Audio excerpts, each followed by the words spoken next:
বিসমিল্লাহির রহমানির রহিম। বন্ধুরা আসসালামু আলাইকুম।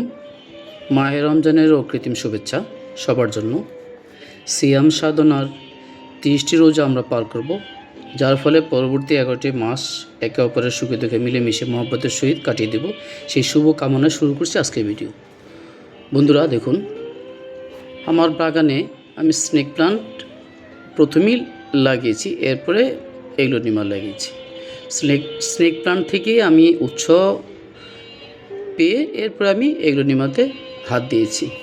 তা আজকে বন্ধুরা একটা স্নেক প্লান্ট কাটিং করে পটিং করব, সেটা আপনাদের ভিডিওতে দেখাচ্ছি। সবসময় আমি আমার বাগানে নর্মাল উপাদান দিয়েই আপনার স্নেক প্লান্ট লাগিয়ে থাকি। আজকে আমি একটু ব্যতিক্রম করব। আজকে একটু স্পেশাল কিছু রেমেডি দিব, যে স্পেশাল রেমেডি কখনো আমি আমার এই স্নেক প্লান্টে প্রয়োগ করিনি। আজকে প্রয়োগ করব, এই জন্য কিছু নতুনত্ব চাই। সব ক্ষেত্রেই নতুনত্ব লাগে, দেখতে হয় কোনটা কী আছে বিষয়। তো সেই জন্য আমি এক্সপেরিমেন্ট হিসেবে আজকে আপনাদের এই ভিডিওটি দেখাচ্ছি। দেখুন, কদিন আগেও আমি এই মাদার স্নেক প্লান্টটি থেকে 3 থেকে 4টি চারা পেয়েছিলাম। আজকেও সেম, আজকে একটি চারা আসছে মাদার গাছটিতে। এই একটি চারা কাটিং করে আপনাদেরকে আমি দেখাবো বিস্তারিত। একটি চারা আসছে, একটি মাদার গাছ থেকে একটি চারা আসছে। তো এই গাছটি আমি আপনাদেরকে বিস্তারিত দেখাবো।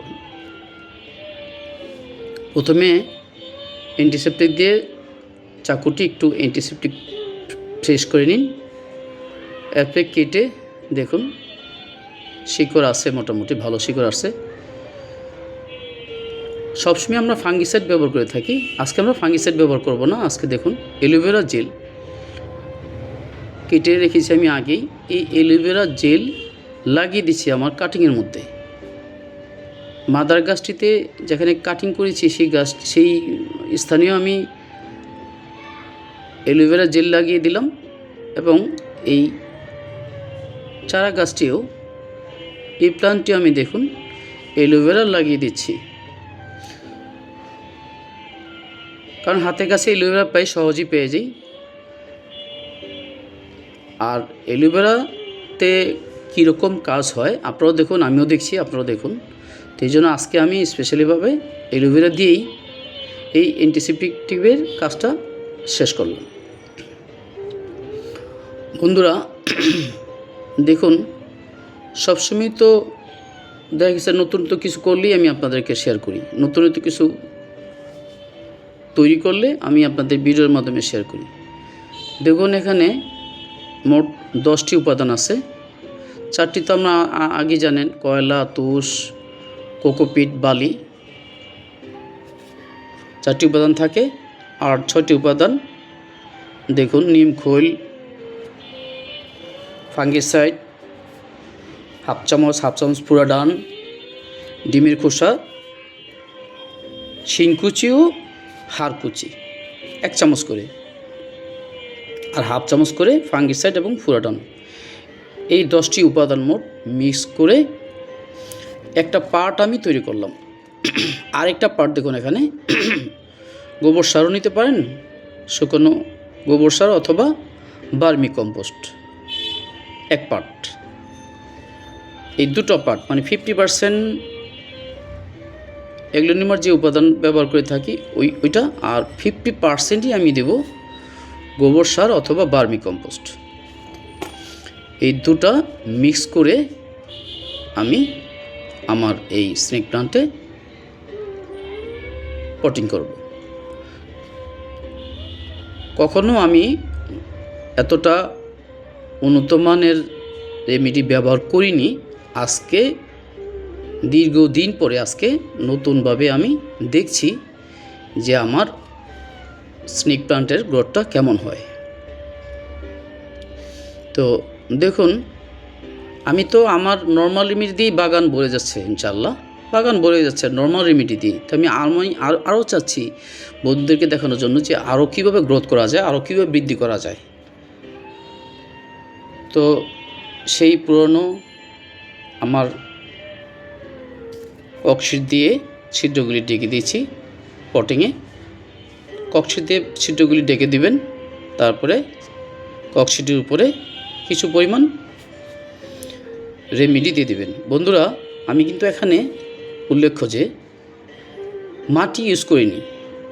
আমি এই যে স্নেক প্লান্ট দেখছেন, আমি আগেও তেমন মাটি ইউজ করি না, আজকেও দেখুন একই অবস্থা, মাটি ইউজ করিনি।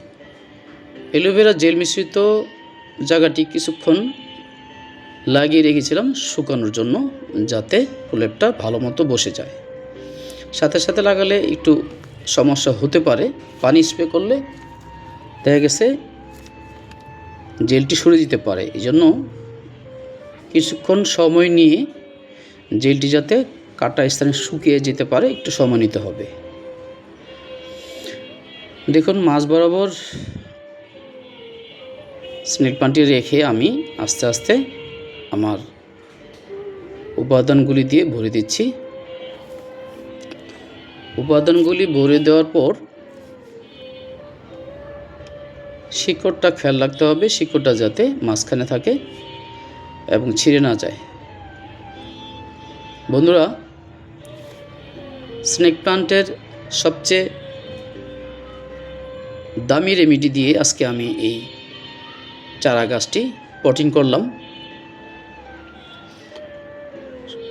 দেখুন, আস্তে আস্তে চেপে চেপে চতুর্দিকেই, অতটা জোরে চাপ দেব না যাতে শিকড়ের ক্ষতি না হয়।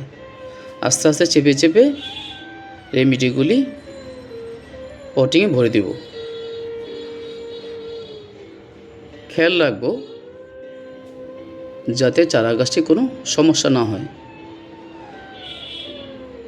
তো বন্ধুরা, আমি তো সবসময় আপনাদেরকে বলে থাকি যে যদি ভালো লাগে, যদি মনে করেন যে আপনাদের উপকারে আসছি বা উপকার হয়, তাহলে নতুন বন্ধুর জন্য অগ্রিম দাওয়াত দিয়ে রাখলাম। সাবস্ক্রাইব করে আমার সাথে থাকুন। আর পুরনো বন্ধুরা তো আছেন, তাদের জন্য আমার শুভকামনা। সুস্থ থাকেন, ভালো থাকেন। দুটি মাদার গাছ থেকে আমি দুটি চারা নিয়েছি। দেখুন, দুটি মাদার গাছ থেকে দুটি চারা নিয়েছি। আজকে নতুনভাবে নতুন রেমেডি দিয়ে দেখি যে আমার বাগানে এর গ্রোথ আরও কত বৃদ্ধি হতে পারে। আমি চাচ্ছি যে কী পরিমাণ অল্প সময় নিয়ে কিভাবে ইনডোর প্লান্টে স্নেক প্লান্ট বৃদ্ধি করা যায় সেই চেষ্টা করছি। তো আমার চেষ্টার ফলটা তখনই মিষ্টি হবে যখন বন্ধুরা আমার সাথে থাকবেন, আমার চ্যানেলটি সাবস্ক্রাইব করবেন, আমার পাশে থাকবেন। আর তখনই আমি সার্থক মনে করব যে আমার বন্ধুরা আমাকে দেখছে, আমার ভিডিওটি দেখছে, আমার ভিডিওটা তাদের পছন্দ লেগেছে। তখনই আমার মনে হবে যে আমি যে কষ্ট করি বন্ধুদেরকে তৈরি করে দেখাই হাতের কাছে, সার্থক হবে। আজকে এই পর্যন্ত।